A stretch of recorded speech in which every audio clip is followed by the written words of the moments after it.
Before I let you go, former UK Prime Minister Boris Johnson says France should be brought into the AUKUS Pact. What do you think about that suggestion? Oh, I think Boris is just blowing smoke. You know, he's doing media interviews now for his book. So I am very dubious about whether AUKUS is going to add up to a hill of beans anyway. The purpose of AUKUS is for Australia to get nuclear-powered submarines. Well, the French have got nothing to do with that. We're talking about bringing everyone into Pillar 2 of AUKUS.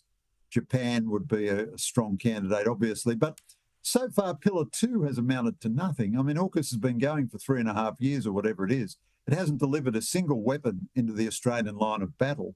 And, you know, James, if they get submarines in the life of my grandchildren, I will be surprised. Maybe your grandchildren will see them. But I think really this is sort of nonsensical talk from Johnson. And AUKUS is in a kind of a land of make-believe at the moment. It's very dubious. I'm all in favour of nuclear submarines. I'm 1,000% in favour of them. But what has happened is the Albanese government and so far the opposition and the Liberals when they were in government have used AUKUS as an excuse to do absolutely nothing else in our defence force. So we have an unbelievably feeble defence force, which we never discuss, and we discuss AUKUS all the time, and nothing is actually happening. It's kind of make-believe quality to so much of our politics, and AUKUS is like that. It's like discussing Alice in Wonderland or Dorothy and the Rainbow or something. You know, it's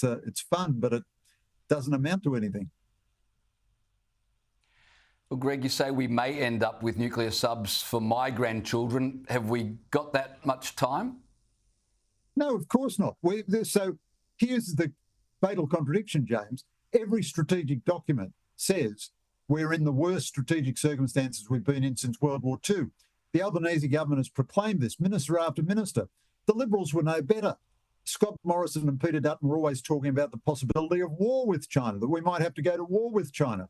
Meanwhile, we have no weapons. Anthony Albanese, in an interview with me, said we're very derelict in missile defence. This is when he first became Prime Minister. Now they've decided not to do missile defence for any of our air bases in the north. Our ships are so ancient, so decrepit, they need the RACV or the NRMA to come and help them every time they go to sea.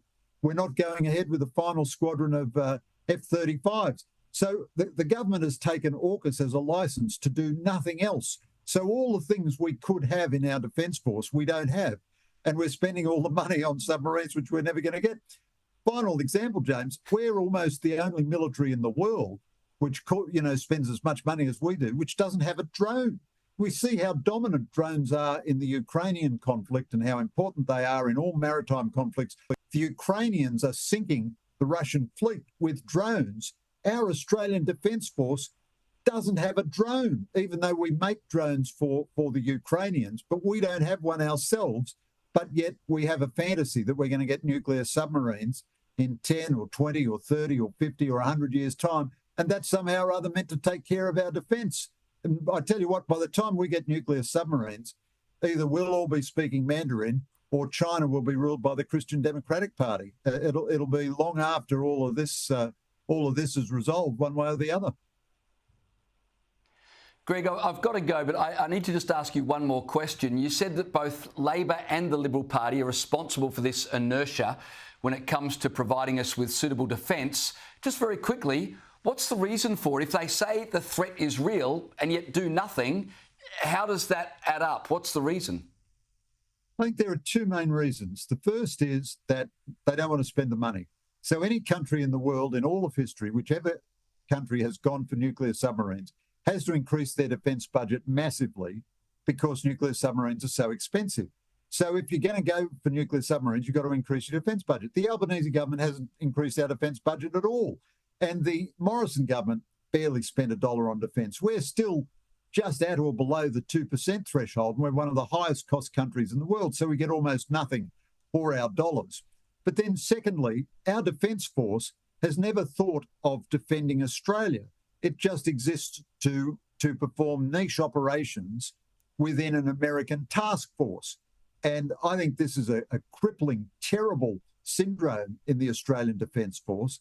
And our politicians have been so weak and so fly by night. You know, how many defence ministers have we had in the last 15 years? We had, what was it, 6 or more under the coalition government. We had 6 before that under Rudd, Gillard, Rudd. And no politician has ever taken control of defence. We haven't had a proper defence minister really since John Howard was Prime Minister. And so they've let the bureaucrats and the defence forces run. And what they do is they get very, very high-tech gizmos in tiny quantities, which allow them to be part of a United States task force. The last thing in the world they want to do is have a whole lot of boring stuff to defend Australia. Hezbollah has 200,000 missiles. We're lucky if we've got 200. And as I say, we don't have a single drone. And, you know, Richard Marles, I mean, he talks in private like Dick Cheney, but he governs like Bernie Sanders. You know, we've just got nothing out of this government, but I don't want to make a political point out of it because we got nothing out of the previous government. Tony Abbott was going to give us Japanese subs. That would have been a good idea. Then Malcolm Turnbull went for French subs. Okay, well, at least they're something. And then Morrison scrapped them to go for the AUKUS subs. But the AUKUS subs are going to come in Star Trek time. In the meantime, we have nothing. And that's how we entered World War II. You know, we had subs in World War I. We didn't have them in World War II. And I think whatever conflict might come, we probably won't have subs when the next conflict comes. Greg Sheridan, you have thoroughly depressed me. Thanks for your time tonight. Thanks so much, James.